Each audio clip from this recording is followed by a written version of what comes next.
Annyeonghaseyo Chingu, this is Kuya Mike TV at samahan nyo na naman ako ng sagutan itong EPS topic sample exam number 4, 2 o 3. Tara guys, samahan nyo na ako. Basahin na natin to. Ang sabi rito ay Onchonhal tenun blank andwimnida nomu pali tarimyon sakuga nagi swipkit tuemonimda. Yan. Tuchon hechin suktu isangru tarimyon pulgumul neyahanun kyungodo senggimnida.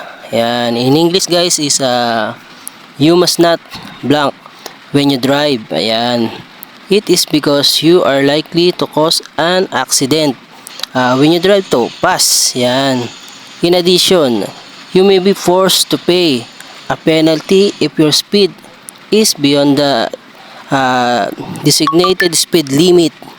Yan, diretso tayo dito guys sa 4 choices.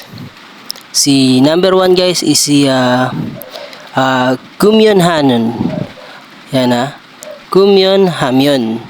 In English, stop smoking.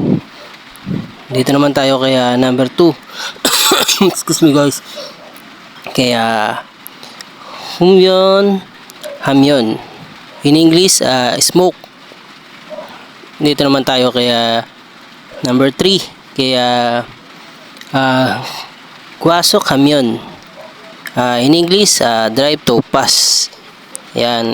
At ito si number 4 ay si Kwasik Hamyon. In English, overeat. Ayan overeat. Sa palagay nyo guys, anong tamang sagot dito? Ulitin natin yung tanong para mas malinaw, mas masagutan natin ng ayos. Basahin muna natin in Korean ulit. Sa Korean ay Onchonhal tenun blank andwimnida nomu pali tarimyon sakuga nagi swipki temonimnida. Yan. Tochong hechin suktu isangru talimyon polgumul neyahanun kyungodo senggimnida. In English, you must not blank when you drive. It is because you are likely to cause an accident when you drive to pass. Yan. In addition, you may be forced to pay a penalty if your speed is beyond the designated speed limit. Yan. Ang tamang sagot dito guys is number 3. Etong si Kwasok Hamyon. In English, drive to pass. Ngayon, ulitin ulit natin. Last.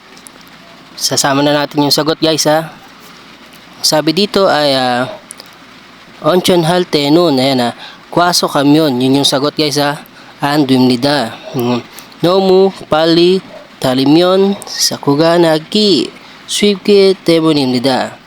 Dochang hemyon dochang hechin sokdo isangru twirimyon pulkumul neyahanun kyungodo senggimnida. Yan. In English naman guys, sama na natin yung sagot sa English din. English translation.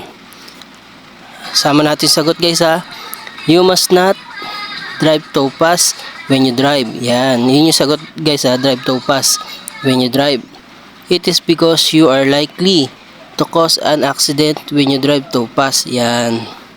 In addition, you may be forced to pay a penalty if your speed is beyond the designated speed limit. Yan guys. Ayan guys, sana may natutunan na naman kayo. Tamang sagot dito guys is number 3 si drive to pass. Eto guys, keywords na lang yung hahanapin dito pagka medyo mahaba yung sentence. Kasi medyo mahirap din basahin kasi hindi naman tayo fluid magsalita ng Korean. Kaya keywords na lang. Kamsahamnida.